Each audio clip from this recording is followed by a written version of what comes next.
మీనరాశి. ఓం నమో శ్రీ లక్ష్మీ వెంకటేశ్వరాయ శ్రీ మహాగణాధిపతయే నమః. జనవరి 14 నుండి జనవరి 20 వరకు ఈ మీనరాశి వారికి ఎలా ఉందో మనం తెలుసుకుందాం. ముందుగా మీకు భోగి సంక్రాంతి శుభాకాంక్షలు తెలియజేస్తూ, గ్రహాల యొక్క పరిస్థితిని అనుసరిస్తే మనకి ద్వితీయంలో గురుడు, ఆ గురుడు యొక్క బలం అనుకూలంగా ఉంది. అంతేకాదండి, భాగ్యస్థానంలో శుక్రుడు, అతని యొక్క యోగదాయకం. ఈ రెండు గ్రహాలే అనుకూలంగా ఉన్నాయి. చంద్రుడు మరి ఏకాదశ ద్వాదశ జన్మ ద్వితీయ స్థానాల్లో చంద్ర సంచారం. అంటే వారం మధ్యలోనే చంద్రుడి యొక్క బలం ఎక్కువగా కనపడుతుంది. అంతేకాదండి, మరి లాభస్థానంలోకి రవి మకర రాశిలో ప్రవేశిస్తున్నాడు కాబట్టి లాభస్థానంలో రవి అంటే పెద్ద యోగం కాదు. రవి ఎక్కువగా దశమ స్థానంలోనే యోగిస్తాడు. లాభస్థానంలో పెద్దగా రవి యోగించే అవకాశాలు ఉండకపోయినప్పటికీ కూడా మీకు ఆత్మస్థైర్యం పెరుగుతుంది. చంద్రుడి యొక్క బలం కూడా పర్వాలేదు. ముఖ్యంగా కుటుంబ ఆర్థిక సంతానపరమైన వ్యవహారాలు అనుకూలంగా ఉన్నాయి. శుక్రగ్రహం అనుకూలంగా ఉండడం వల్ల బంధుమిత్రులతో విధులు వినోదాల్లో పాల్గొంటారు. వస్త్ర వాహనాదులు సమకూర్చుకుంటారు. అన్నింటా కూడా విజయాన్ని సాధించగలుగుతారు. మీ వాక్చాతుర్యంతో మీరు ముందుకు వెళ్ళగలుగుతారు. అయితే విద్యార్థులకి మహిళలకి ఈ వారం చాలా యోగవంతంగా ఉంది.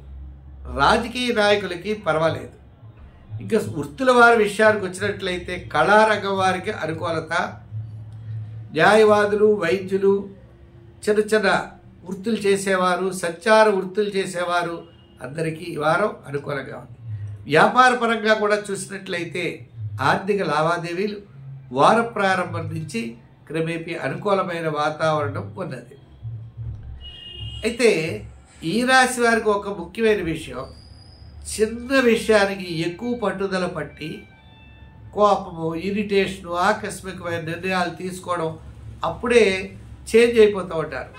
ఆ విధంగా చేంజ్ అవ్వకూడదు. ఎంచేత వ్యయంలో రాహు వల్ల మీకు ఆకస్మికంగా మీ యొక్క మైండ్ సెట్ మారిపోతూ ఉంటుంది. అంచేత అటువంటి విషయాలన్నీ కూడా మీరు జాగ్రత్తలు తీసుకోవాల్సినటువంటి అవసరం ఉన్నది.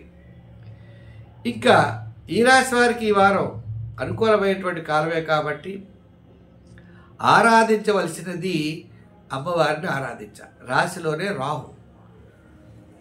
దానం మినుగులు కానీ మినపప్పు కానీ దానం చేయాలి శుక్రవారం నాడు. అలా దానం చేస్తే చాలా సమస్యలు క్లారిటీ అనేది మీకు వస్తుంది. ఇంకా రెండోది, శని భగవానుడు ఈ స్థానంలో ఉన్నాడు. అంచేత ఆయన్ని కూడా మనం ఆరాధించాలి. శుక్రవారం నాడు అమ్మవారిని పూజించడం చాలా మంచిది. ఇంకా రెండో విషయం, సంఖ్యల్లో ఈ వారం మనం చూసినట్లయితే 7వ నెంబర్ వాడండి. రంగుల్లో ఎరుపు రంగు వాడండి, మరింత ప్రోత్సాహకరంగా ఉంటుంది. స్వస్తి. ఈ కార్యక్రమాన్ని 10 మందికి అందించడం కోసం ప్రతి ఒక్కరు కూడా షేర్ చేస్తారని చెప్పి కోరుకుంటూ సెలవు. స్వస్తి.